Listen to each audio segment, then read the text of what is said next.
Hello. Feel like we've done this before, yeah? We're here to talk about Timequake, which is the end of this godless series, Who is Kurt Vonnegut, where I have been reading through all of his novels. I also read through all of his nonfiction to try to better understand who is this author that has taken up the so much space in the American literary world, in the minds of many, who seemingly a lot of booktube at least is a big fan of. Certainly if you have been going through this series, you will see, especially early on, I was and maintain myself as an extremely powerful, it's not the word I'm looking for, but I'm going to say it, Vonnegut hater. I would say, that moniker, the number one Vonnegut hater of booktube, although, I think Steve Donahue hates him a lot more than me.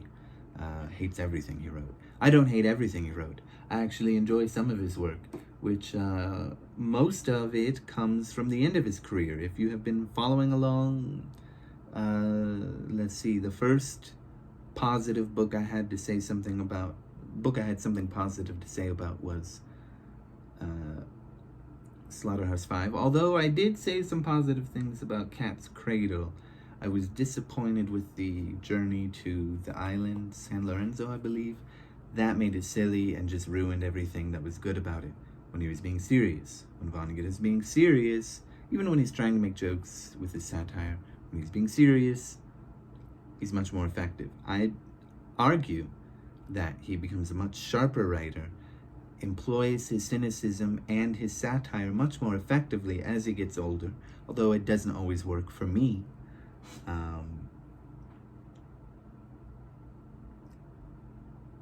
Up until, once we get past Slaughterhouse-Five, then we get to Breakfast of Champions, which is not a good book, and then we get to Slapstick, which is, again, an abomination. And then we get to a whole bunch of books that I think are not that bad. Starting with Jailbird.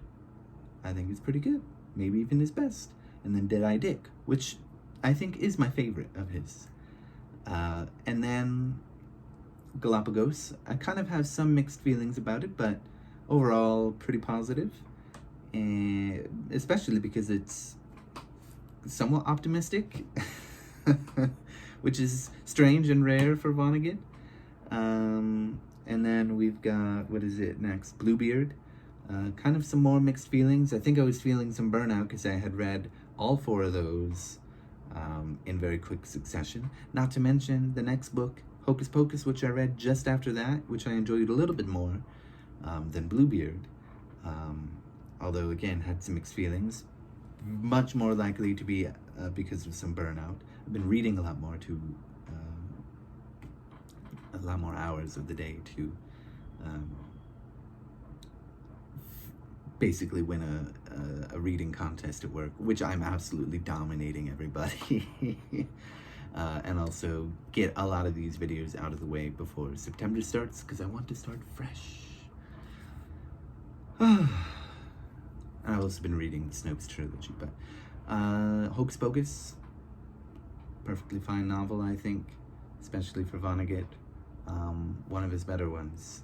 Maybe perhaps middling, but I think that comes more from just burnout of reading too much. And then we come to Timequake, and unfortunately the party has to end somewhere. And it's a shame that he couldn't go out on even a middling note.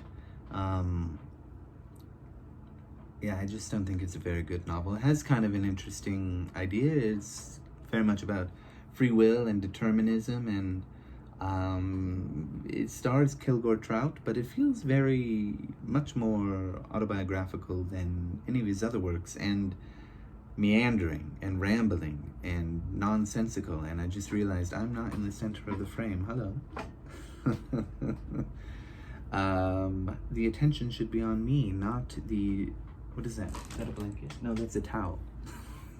Don't look at the messy table, I still haven't cleaned it. Anyway, forgot what I was saying.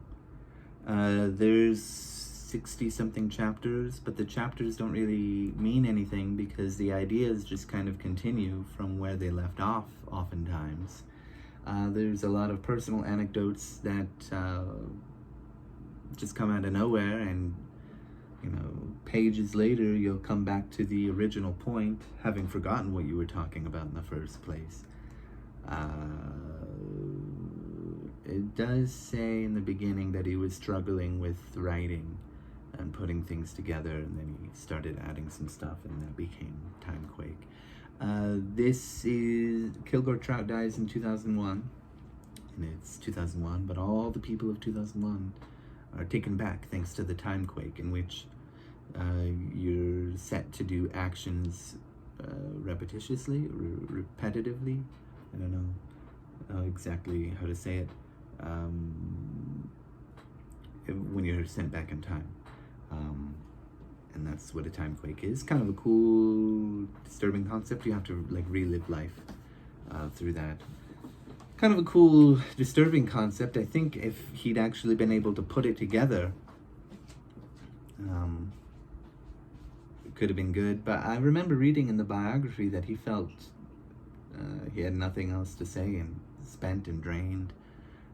And it kind of shows that he was struggling to put this one together. I don't think it doesn't make me angry like some of his other truly terrible novels, Mother Night and Slapstick. Those, or Sirens of Titan. God, I hate those 3 novels. And the other ones I don't like, I just don't like.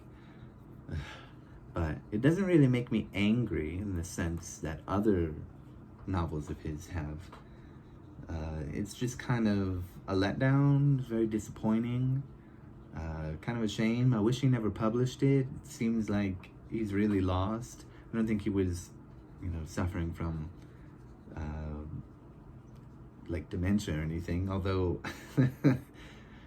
reading it you might feel that there is a lot of confusion in that way, in that direction. But yeah,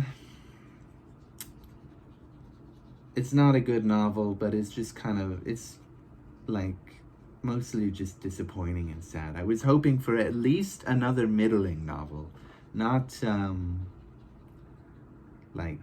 cynical, depressing, sad nonsense.